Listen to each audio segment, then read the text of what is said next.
All right, so today we're talking about the structure of the U.S. Constitution and the principles of the U.S. Constitution. So under the Articles of Confederation, the founders learned the value of a strong central government because what they had created with the Articles of Confederation was the exact opposite. It was a terrible central government. Under King George III, the founders learned to fear a government with too much power. The founders created a central government with limited power, and it's limited by the Constitution. So the Constitution consists of the preamble, which is like the introduction, 7 articles, and a series of amendments. The Constitution limits the power of the national government by specifying what it can and cannot do. Federalism also limits the central power by dividing power among the national, state, and local governments. Power is further divided among the legislative, executive, and judicial branches. We also have a system of checks and balances, which allows each branch to have some control over the other 2. And lastly, our Bill of Rights outlines and protects individual rights from government overreach. So our Bill of Rights are the first 10 amendments and include things like freedom of speech, freedom to assembly, right to bear arms, no search and seizure, freedom of religion, all those. So let's look at, let's go over the detailed descriptions of each of the articles of the Constitution. We're going to get further into the Constitution. This is just like the overview. So Article 1 is all about the legislative branch. It's the largest article of the Constitution. So the legislative branch, kind of important. They establish, Article 1 establishes the legislative branch to make laws. It creates the Congress, describes the 2 houses of Congress, the Senate and the House of Representatives, describes who can serve in Congress. It gives the general rules for passing laws, and it lists the kinds of laws Congress can pass and the powers that Congress does not have. It's kind of important, list the powers they can't do. Article 2 is all about the president. The executive branch establishes an executive branch to carry out the laws that Congress passes. It describes the powers and duties of the president, and it says who can become president, and it explains how the president and vice president are elected. Article 3 is about the judicial branch. It establishes the judicial branch and the Supreme Court to head it. It gives Congress the power to create lower federal courts and describes the jurisdiction or authority of the Supreme Court and other federal courts. Article 4 is all about relationships among the states. It describes the relationship of the states to the national government and to one another. Each state must give citizens of other states the same rights as citizens of their own state. So Georgia can't make laws and rules about people from Florida passing through. The national government will protect the states from foreign invasion or from violence and unrest within the country. This explains how new states can also join the country.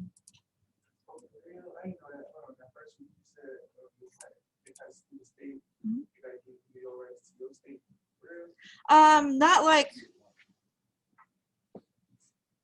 so like there are certain laws that are different in each, like I know Georgia has like speeding laws and things like that that are a little different from Florida.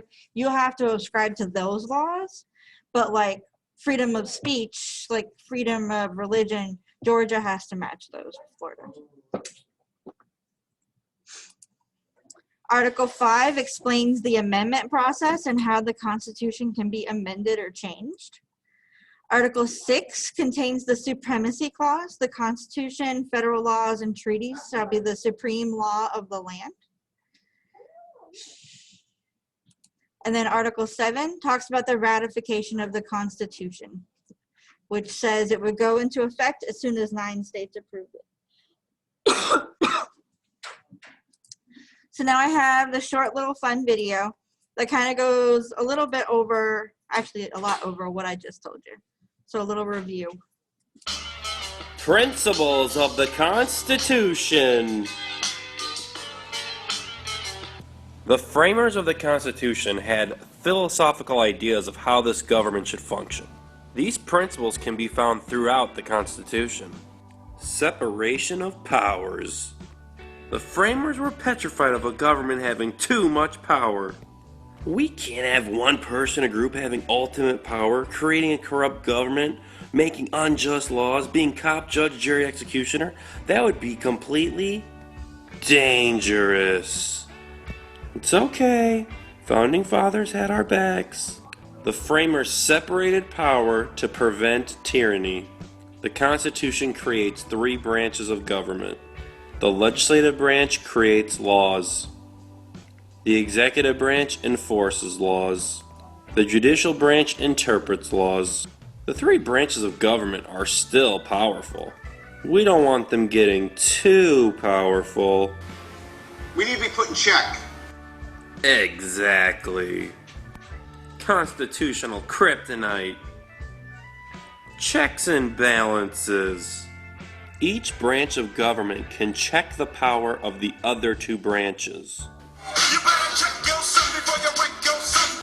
Let's look at an example of checks and balances from the legislative branch. Congress can confirm judicial appointments. You better check yourself before you wreck yourself. The executive branch. The president vetoes laws passed by Congress. You better check yourself before you wreck yourself. The judicial branch. The Supreme Court can declare congressional law unconstitutional. You better check yourself before you wreck yourself. Oh yeah. Popular sovereignty. The government is created and subject to the will of the people. The Constitutional Convention was made up of people from the states. First 3 words of the Constitution are, "We the people." The people of the state came together to vote if they wanted the Constitution ratified. The people of the United States vote for political leadership. Right on, indeed. Limited government. Governmental power is restricted by the Constitution. Constitution says you cannot suspend habeas corpus. You must be brought before a judge. No religious requirements allowed for political office. The government can't arbitrarily interfere with your freedom of speech. The government needs a warrant to search your home. Judicial review. The Supreme Court can declare government action is unconstitutional. Oh yeah, this isn't actually in the Constitution. The Supreme Court established that the Supreme Court had the power of judicial review in Marbury v. Madison. Federalism. The division of power between the national and state governments. The national government sets up treaties. The state governments conduct elections. The national and state governments both have the power to tax. Principles of the Constitution, very important stuff. I'm gonna go. It's time for me to hit the social media. All right, so now what you guys are gonna do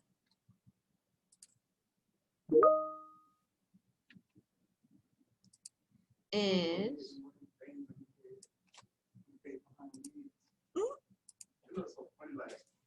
Who was the first one said we're gonna wear it on our heads? make sure you take the Constitution and Federalism pre-test. I just went over the lesson. Structure and principles of the government, of the Constitution, reading essentials, answer discussion question 1-8. Take the quiz and start on the principles and preamble module on ingenuity.